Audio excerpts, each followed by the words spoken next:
Hello everyone, आप सभी का आपके अपने यूट्यूब चैनल आरबीएससी पाठशाला में स्वागत है। आज की इस वीडियो में क्लास 10th मैथमेटिक्स प्रश्नावली 1.3 का जो प्रश्न संख्या 3 है, इसके जो पार्ट से 3 आज की इस वीडियो में इन सभी को सॉल्व करने वाले हैं। तो प्रश्न को पढ़ लेते हैं। प्रश्न कहता है कि सिद्ध कीजिए कि निम्नलिखित संख्याएँ अपरिमेय है। तो हमारे पास जो 3 भाग दे रखे हैं प्रश्न संख्या 3 के, तो हमें इन तीनों को एक अपरिमेय संख्या सिद्ध करके दर्शाना है। तो आइए इस प्रश्न को सॉल्व करते हैं। तो इस प्रश्न का जो पहला भाग है उसमें हमें 1/√2 को एक अपरिमेय संख्या सिद्ध करना है। तो इसे हल करते हैं। तो देखिए, पहला भाग है और हमारे पास जो प्रश्न है उसमें कौन सी संख्या दे रखी है, 1/√2। तो देखिए, अगर आपने लास्ट वीडियो देखी हो तो उसमें हमने जो है √5, 3 + 2 √5 इनको जो है एक अपरिमेय संख्या सिद्ध किया था। कैसे किया था, उसमें मैंने एक विधि का जिक्र किया था और वो विधि कौन सी थी? वो विधि थी विरोधाभास विधि।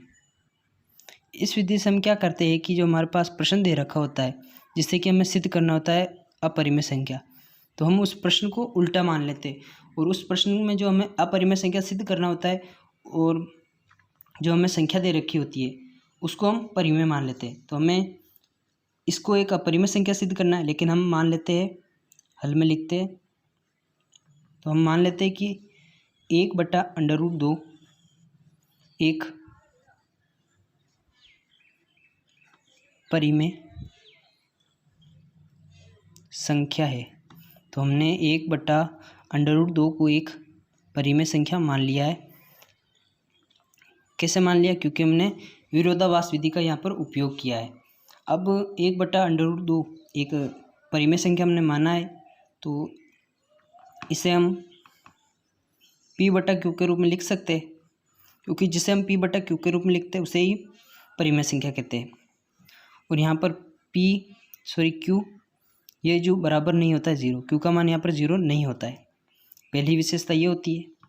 और जब हम P और Q का HCF निकालते हैं तो हमारे पास क्या आता है? वो आता है 1, अर्थात परिमेय संख्या सहअभाज्य होती है। परिमेय संख्या सहअभाज्य होती है। तो ये मुख्य विशेषता ही एक परिमेय संख्या की होती है।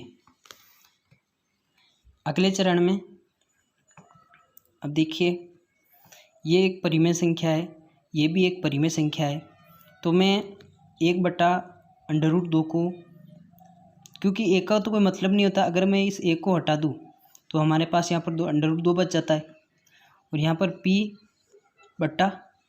रह जाता है। तो देखिए, ये जो है एक बट्टे के रूप में लिखी हुई है, तो ये तो बट्टे में लिखी होती है जिसे हम परिमेय संख्या कहते हैं।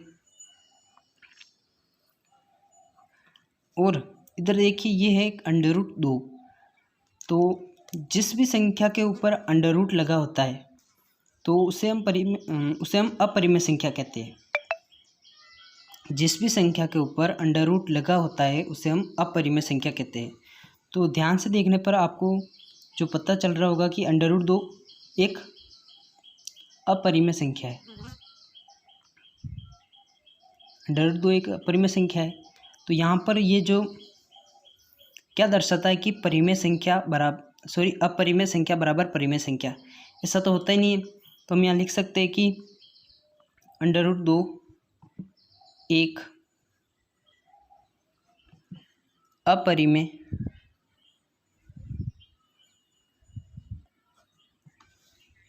संख्या है, वह P/Q एक परिमेय संख्या है। क्योंकि जो ये बट्टे में लिखी हुई है, तो बट्टे में जिसे हम लिखते हैं उसे परिमेय संख्या कहते हैं और एक परिमेय संख्या है, इसलिए हम यहाँ लिखते हैं चूँकि अपरिमेय संख्या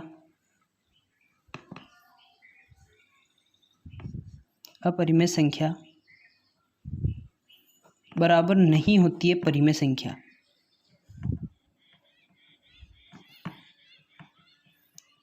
क्योंकि यहाँ पर देखिए √2 एक अपरिमेय संख्या है। कैसे? देखिए, आपको इसके लिए इस प्रश्नमाला का जो प्रश्न संख्या 1 है, जिसमें हमने √5 को एक अपरिमेय संख्या सिद्ध किया था, उसे आपको देखना बहुत ज़्यादा ज़रूरी है, जिससे कि आपको समझ में आ जाएगी कि √2 एक अपरिमेय संख्या क्यों है। मैंने यहाँ पर लिखा, चूँकि अपरिमेय संख्या बराबर नहीं होती परिमेय संख्या, इसलिए 1/√2 एक अपरिमेय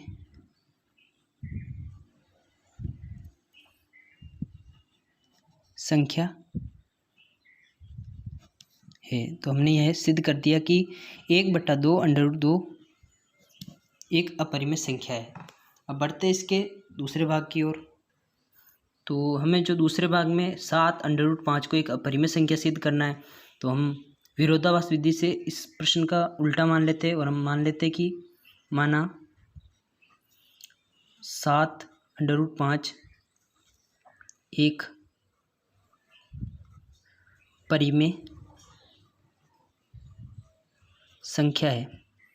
तो हमने 7/5 को एक परिमेय संख्या मान लिया है, तो हम 7/5 को P/Q के रूप में लिख सकते हैं। और यहाँ पर उसकी विशेषता क्या होती है कि Q का मान बराबर नहीं होता 0। देखिए यहाँ पर मैंने विशेषता लिखी थी, Q बराबर नहीं होता 0 और P का और Q का जब हम HCF निकालते हैं तो वो 1 आता है, अर्थात परिमेय संख्या सहभाज्य होती है। तो हमें यहाँ पर विशेषता को लिख देना, आपको लिखना है। और अब हमने ये देखिए यहाँ पर कुछ भी निशान नहीं है, तो गुणे का संबंध दर्शाते हैं ये दोनों। तो ये 7 इधर गुणे में, तो इस तरफ आके ये बट्टे में आ जाएगा, तो √5 अकेला रह जाएगा। और यहाँ पर P/Q लिख सकते हैं। और यहाँ पर 7 गुणे में था, तो इधर आके ये बट्टे में आ गया, तो ये यहाँ आ जाएगा।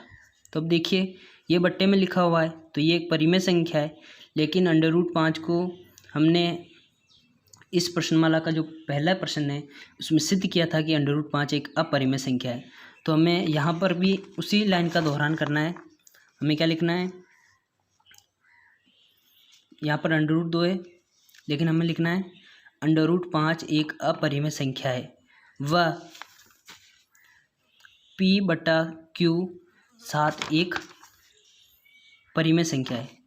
चूँकि अपरिमेय संख्या बराबर नहीं होती परिमेय संख्या, इसलिए जो हमारे पास प्रश्न दे रखा है 7/5 एक अपरिमेय संख्या है, तो हमें इस लाइन को लिख देना है। तो इस तरीके से इस प्रश्न को प्रॉपर वे में लिखना है, तो हमारा आंसर आ जाएगा। आपको पूरा लिखना है, मैं वीडियो लंबी हो रही है इसलिए थोड़ा लिख रहा हूँ। इसके बाद इसका तीसरा पार्ट है, उसमें हमारे पास प्रश्न क्या है, 6 + √2, इसे हमें एक अपरिमेय संख्या सिद्ध करना है। तो हम इसके जस्ट उल्टा मान लेते हैं, माना 6 + 2 √2 एक परिमेय संख्या है। तो हमने इसे एक परिमेय संख्या मान लिया है। तो 6 + √2 को हम लिख सकते हैं P/Q के रूप में, और यहाँ पर इसकी विशेषताएं आपको प्रॉपर वे में लिख देनी है। इसके बाद यहाँ पर देखिए ये अलग पद है और ये अलग पद है। यहाँ पर 6 प्लस का है, तो अगर हम 6 का बराबर के इस तरफ पक्षांतरण कर दें तो यहाँ पर √2 बच जाएगा, बराबर P/Q, इधर ये प्लस का तो इधर आके माइनस का 6 हो जाएगा। कैसे होगा, क्योंकि हमने यहाँ पर 6 का पक्षांतरण किया है, अंतरण करने पर 6 का हमने यहाँ पर पक्षांतरण कर दिया। तो अब देखिए ये जो है एक परिमेय संख्या है, क्योंकि बट्टे में लिखी हुई है, इसके नीचे हम 1 लिख सकते हैं, तो ये एक परिमेय संख्या है। लेकिन √2 एक अपरिमेय संख्या है, तो हमें वापस से वही लाइन लिखनी है, चूँकि √2 एक अपरिमेय संख्या है,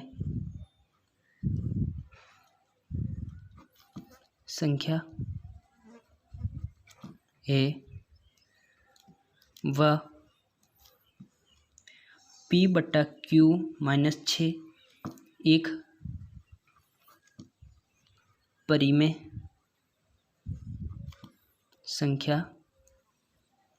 है। इसलिए जो प्रश्न संख्या दे रखी है 6 + √2 एक अपरिमेय संख्या है।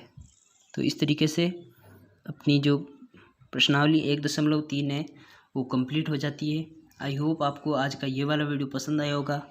पसंद आए तो मेरे चैनल को सब्सक्राइब कीजिएगा, लाइक कीजिएगा वीडियो को, ताकि आपको स्टडी से रिलेटेड या मैथ से रिलेटेड रोज़ आपको ऐसी वीडियो मिल सके। मैं मिलता हूँ नेक्स्ट वीडियो में, तब तक के लिए जय हिंद, गुड बाय।